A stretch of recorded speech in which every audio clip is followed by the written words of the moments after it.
नमस्ते, मैं सोनाली सुथार आप सभी का एक बार फिर से बहुत स्वागत करती हूँ अपने YouTube चैनल पर। आज हम बात करने वाले हैं letters to a young poet के बारे में। एक 19 साल का लड़का था फ्रांज ज़ेवर कापर्स। उसने कवि रेनर मारिया रिल्के को 1903 में अपना पहला लेटर लिखा था। लेटर्स को ये लिखने का सिलसिला 1908 तक लगभग चलता रहा। 1926 में रिल्के की मौत हो गई और 1929 में कापर्स ने तय किया कि क्यों न रिल्के ने उनको जो खत लिखे थे उनका प्रकाशन और संकलन करवाया जाए। और प्रकाशन और संकलन के बाद ये किताब the letters to a young poet हमारे सामने आई। इस किताब में हम केवल रिल्के के खत पढ़ते हैं। इस किताब में कापर्स ने जो लेटर्स लिखे थे वो नहीं हैं। और जब हम ये पढ़ रहे होते हैं तो हमारे मन में आता है कि इसमें कापर्स के लेटर्स को भी होना चाहिए था। और कापर्स को मालूम था कि पाठकों के मन में ये बात आएगी, स्वाभाविक है। तो कापर्स बड़ी ही विनम्रता के साथ इसके इंट्रोडक्शन में लिखते हैं कि when a great and exceptional man speaks the insignificant must be silent. ये किताब मूलतः जर्मन भाषा में लिखी गई है। मैंने इसका जो अंग्रेजी अनुवाद पढ़ा है वो K.W. मॉरर ने किया है। अगर आपको क्लासिक इंग्लिश लिटरेचर की भाषा शैली बहुत पसंद है तो आपको इसका ये अनुवाद पढ़कर आनंद आ जाएगा। कापर्स ने रिल्के को जो पहला लेटर भेजा था उसके साथ अपनी कुछ कविताएं भी भेजी थी, इस उम्मीद के साथ कि रिल्के उनको बताएंगे कि उन कविताओं को और बेहतर कैसे बनाया जा सकता है। बाद के लेटर्स में जीवन के विविध आयामों पर रिल्के के विचार जाने थे कापर्स ने। Letters to a young poet में रिल्के के कुछ 10 लेटर्स हैं और इन 10 लेटर्स में रिल्के कापर्स को कवि होने की महत्ता को समझाते हैं। वो बताते हैं कि कवि को अपने आसपास की चीज़ों को किस तरह से ऑब्जर्व करना चाहिए, देखना चाहिए, महसूस करना चाहिए। कुल मिलाकर ये 10 लेटर्स एक आर्टिस्टिक लाइफ की इंसाइट्स प्रोवाइड करवाते हैं हमें। ये सारे लेटर्स कुछ 100 साल पहले लिखे गए थे, लेकिन इनमें लिखी गई सारी की सारी बातें आज तक भी बहुत रेलेवेंट है और हमें सोचने पर मजबूर कर देती हैं।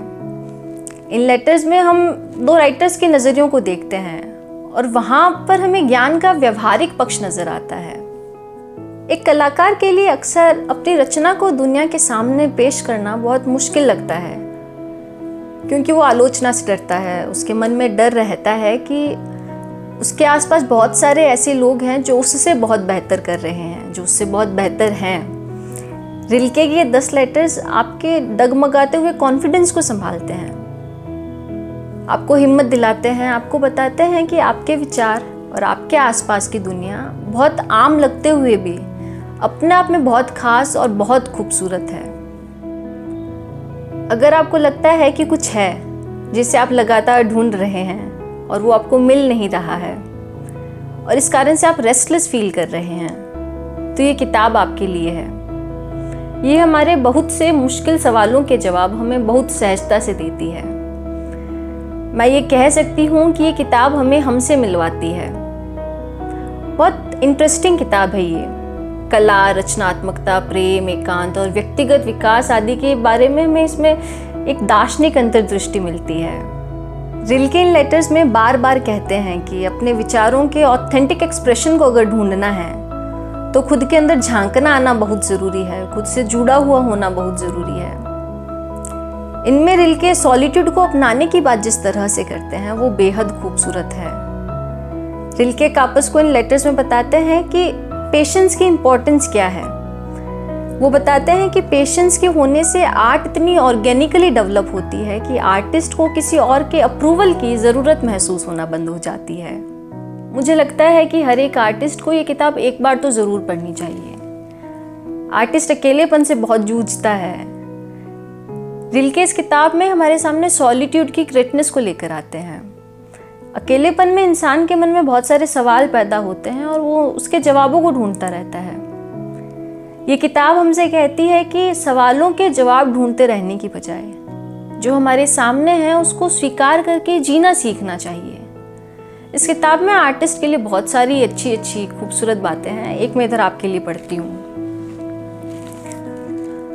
Allow your judgments their own quiet, undisturbed development, which like all progress must come from deep within you and cannot be forced or hastened by anything.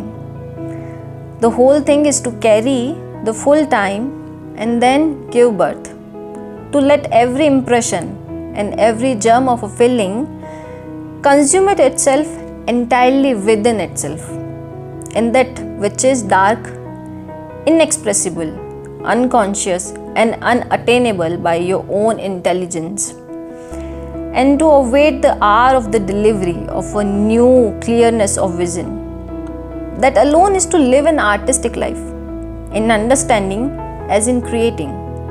आगे रिल्के कहते हैं कि to be an artist is this, not to count or to reckon, to ripen like a tree which does not force itself, but in the storms of spring stand confident, without being afraid that afterwards no summer may come.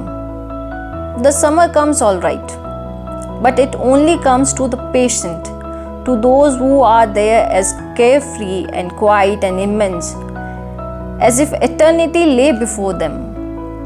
Daily I learn it through my sufferings, to which I am grateful, that patience is everything. Artist के साथ ये बहुत बड़ी दिक्कत होती है कि वो खुद के इमोशनल और सेंसिटिव होने से बड़े परेशान रहते हैं। ये किताब आपको भावनाएं रखने और विचारशील होने के महत्व को बताती है। वी ऑल नो कि राइटर या आर्टिस्ट होने का अर्थ ही यही है कि we feel everything in excess, and Rilke talks about acknowledging that excess. इस किताब में कुल 10 लेटर्स हैं और इनमें से हर लेटर आपको कुछ ना कुछ देगा ही।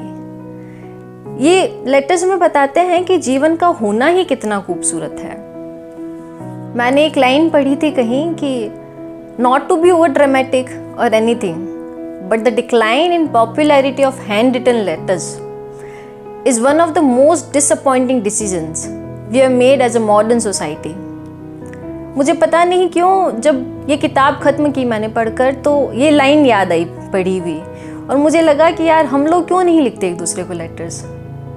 मुझे लगता है कि जब आप ये किताब पढ़ेंगे तो आपके भी मन में आएगा कि यार वो लेटर्स लिखने वाला दौर वापस आना चाहिए, हमें भी एक दूसरे को लेटर्स लिखने चाहिए। खैर, मैं उम्मीद करती हूँ कि जब आप ये the letters to a young poet पढ़ेंगे तो इसको पढ़कर आप निराश नहीं होंगे।